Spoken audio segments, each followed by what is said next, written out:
On est le 20 aujourd'hui dans le mois d'Av, 50 jours avant Kippour, Beshara Tova.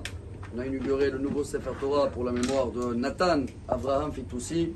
Justement, quand on lit le Nathan, vous le savez très bien qu'on peut le lire des deux côtés, donc à l'endroit et à l'envers. Et aujourd'hui, on va comprendre un message très très important pour nous, car la paracha de cette semaine nous propose deux chemins.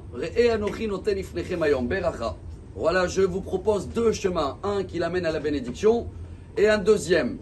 Et là, le Midrash est très connu. Le Sifri l'amène Mashal le Adam Betzom Edrachim. Il amène une métaphore, comme quelqu'un qui est au carrefour. Et chacun qui vient passer, il le propose. Il y a deux chemins. Il le dit, regarde, il y a un chemin, Trilato Kotzim Vesofo Mishor. Au début, il y a plein d'épiques, mais à la fin, c'est droit. Et le deuxième chemin, il a l'air d'être très beau. Il est droit au début, mais à la fin, c'est les pics. Tu vas choisir quoi? Vous allez choisir quoi? Comme ça, le Midrash commence la paracha.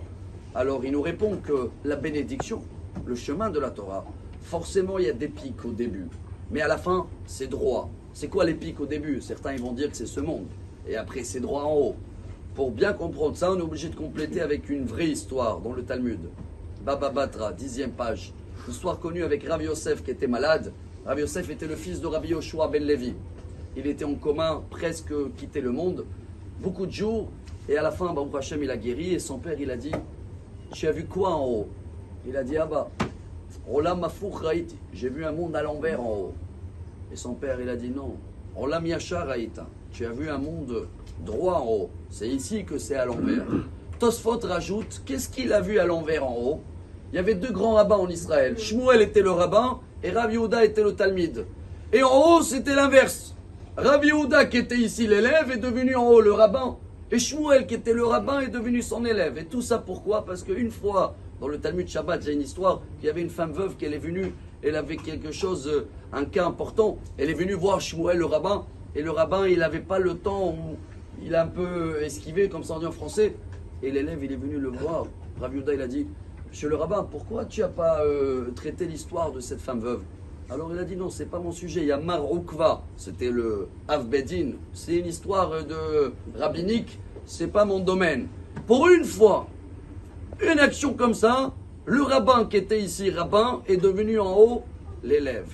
Rabotaï, pour avoir une chance de voir net et d'avoir le même monde en haut et en bas, ça veut dire que quand on le lit droit ou à l'envers, pour être dans l'esprit, dans l'image de Nathan, c'est à nous de choisir, et voilà le message d'aujourd'hui.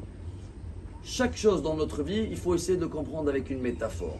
C'est pas pour rien que le Midrash, il amène ce machal, et Rabbi Nachman, il dit, quand tu as un machal, tu es moshel. C'est quoi moshel en hébreu? Tu es un patron. Ça veut dire, chaque situation que tu comprends pas dans la vie, ou tu as un chemin que tu as pris, essaye de créer une métaphore, que tu connais la métaphore, et au moins, tu connais quel chemin tu es.